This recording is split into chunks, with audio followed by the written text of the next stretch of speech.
Il y a quelques jours, j'ai entendu sur BFM François Ruffin dire ceci.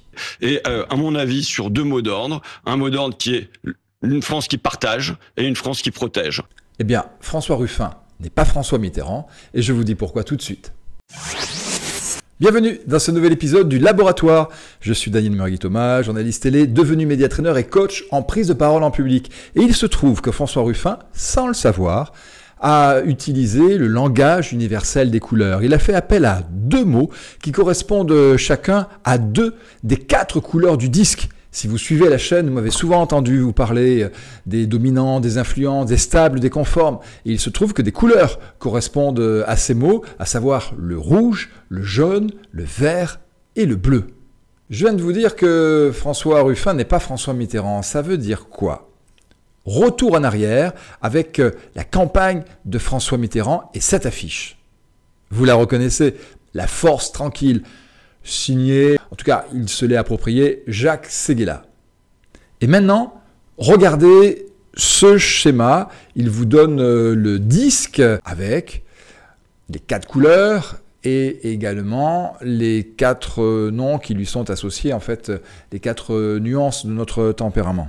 Ce qui va être intéressant ici, c'est de rechercher les mots utilisés dans l'affiche, comme par François Ruffin sur son interview à BFM, et de regarder à quelle couleur ils correspondent.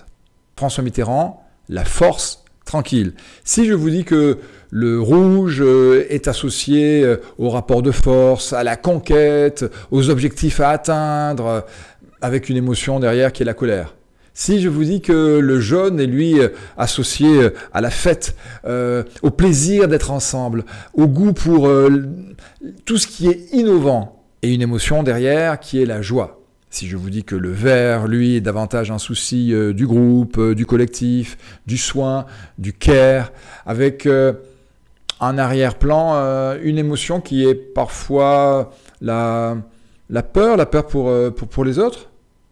Et puis enfin, le bleu est associé à tout ce qui va être précision, recherche de conformité, de respect des règles, de mise en place de règles, également de recherche, de procédés, de processus à respecter, de découverte, avec encore une émotion qui pourrait être derrière, et parfois la tristesse, notamment quand on n'a pas reconnu le travail extrêmement poussé qu'a produit une personne qui aurait un fort tempérament bleu.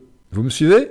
Donc si je remets la diapo, La Force Tranquille, les deux couleurs utilisées par François Mitterrand étaient le rouge pour la force et le vert pour tranquille. Maintenant, réécoutons François Ruffin. À mon avis, sur deux mots d'ordre, un mot d'ordre qui est une France qui partage et une France qui protège. Partager, protéger.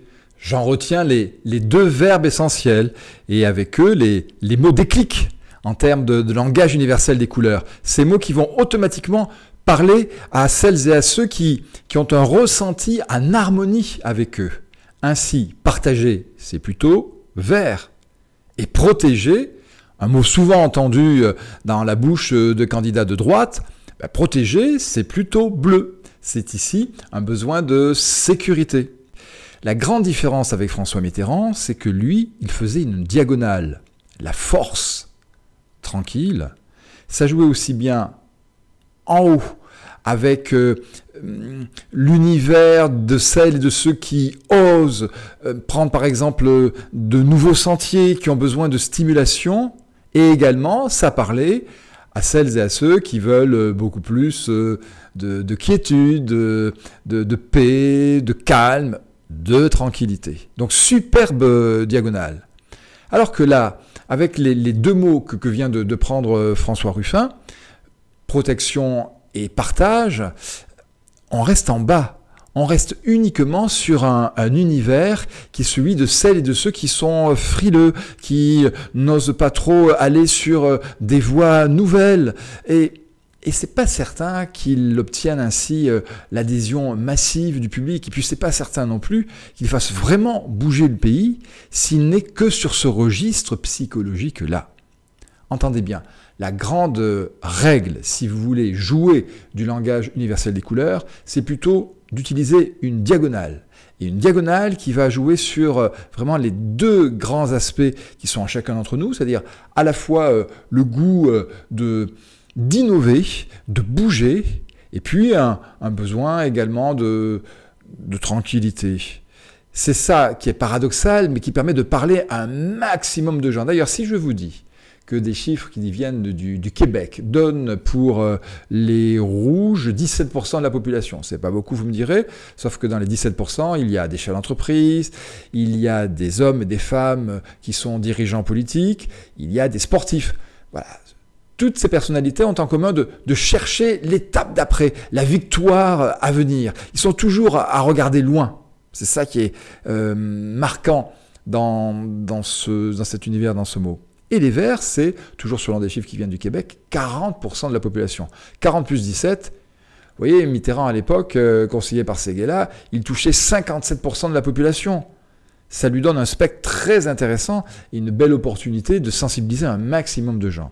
Mon message est de vous dire que vous devez veiller à ne pas parler uniquement en fonction de votre personnalité, mais de vraiment prendre en compte le spectre le plus large possible de celles et de ceux qui vous écoutent. Et ils vous écoutent avec des lunettes sur le monde différentes des vôtres.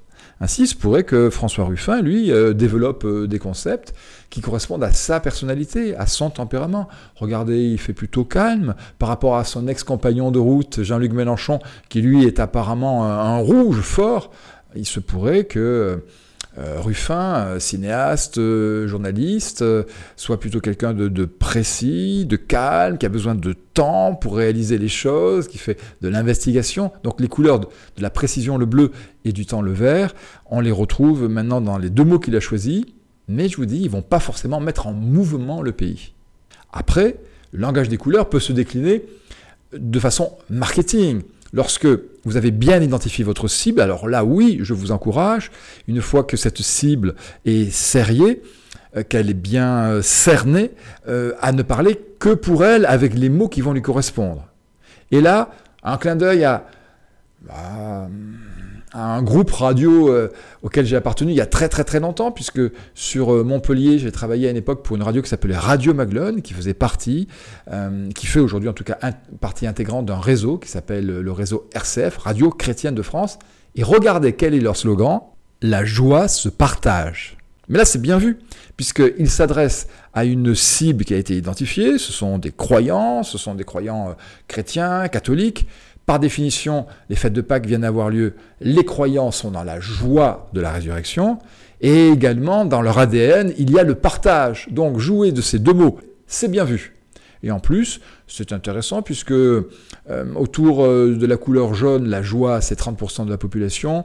Partager, vous vous en souvenez, c'est les verts, ce sont près de 40%. Là, bingo, ça devrait parler à tout le monde. Ce n'est pas une diagonale, mais ça joue quand même le registre en haut, qui est celui de ça bouge, et en bas, plus de quiétude. Donc c'est très habile et c'est surtout totalement adapté à leur cible. Pour conclure, retenez que le langage universel des couleurs, c'est magique. C'est l'un des 3 V avec lesquels nous travaillons tous les jours. Le premier étant bien sûr, et d'abord, j'en parle très souvent sur la chaîne, le visuel. Ce sont vos expressions, ce sont vos mouvements, vos gestes, également votre look qui vont dire des choses. Mais attention, piège ici. C'est pas parce que je mets du rouge et du bleu que j'ai l'intention d'être sur ce registre sémantique. Le rouge et le bleu, ça pourrait donner comme un slogan, par exemple, la force de l'ordre. Je ne travaille pas pour le ministère de l'Intérieur, hein, donc je ne cherche pas à véhiculer ça. Non. Pensez par contre que le deuxième V va dire beaucoup de choses sur quelqu'un, est également un moyen d'absolument toucher tout le monde. Le deuxième V, c'est le vocal. Et c'est par le vocal que vous aurez une voix calme, une voix apaisée, qui parlera plutôt au vert, une voix qui signifiera le souci de précision, et ici s'adressera au bleu, sera une voix très forte dans son amplitude, et témoignera du caractère rouge, ou peut-être très enjouée, et celle-ci, joyeuse, bien sûr, fera écho avec toutes celles et tous ceux qui sont sensibles au tempérament jaune. Et enfin, le dernier V, c'est le verbal, c'est les mots. C'est en fait ceux sur lesquels nous avons le plus de prise à l'écrit, mais sachez que dès que nous sommes en communication interpersonnelle, c'est le vocal et encore plus le visuel qui vont primer. Mais puisque là nous travaillons sur le poids des mots, ça vaut le coup d'y réfléchir et de ne pas, sans s'en rendre compte, se limiter à ne s'adresser qu'à une partie de son audience et à envoyer un message au pays qui est un message en fait de « avec moi, ça va pas bouger.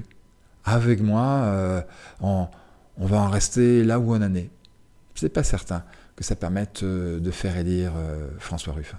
Ce nouvel épisode du Laboratoire est terminé. Si vous l'avez aimé, je vous invite à le liker, à le partager et si ce n'est pas encore le cas, à vous abonner à ma chaîne. À bientôt.